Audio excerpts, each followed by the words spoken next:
What's this giant crane doing at Paynes Creek in Brewster? Find out next!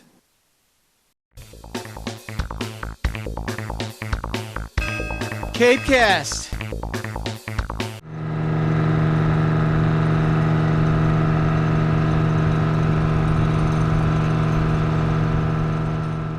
We're working at Paynes Creek to replace a culvert that had been failing.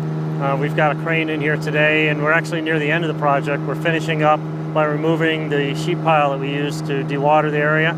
There's always been a culvert here. Over the years, it's been either a clay pipe or an aluminum pipe about 3 foot in diameter, and it feeds back to Brewster's only salt pond, Freeman's Pond, and the big salt marsh that surrounds it. Now, that was an undersized culvert. They put in what the DPW at the time could manage to use, which is a smaller, just a trench with a pipe in it.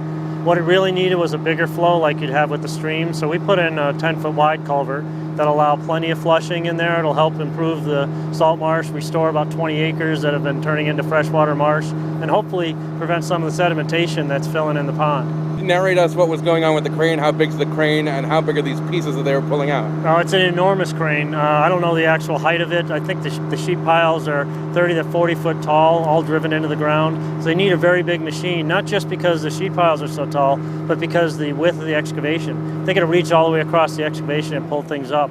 Then we've got a lot of site restoration work to do. We've got all the salt marsh restoration for the areas that were damaged and putting in the dewatering area. We got to plant a bunch of beach grass and basically make it look like a pretty beach again. And we've got to fix the parking lot. So I'm expecting we still have a couple weeks before people will be allowed in here. CapeCast.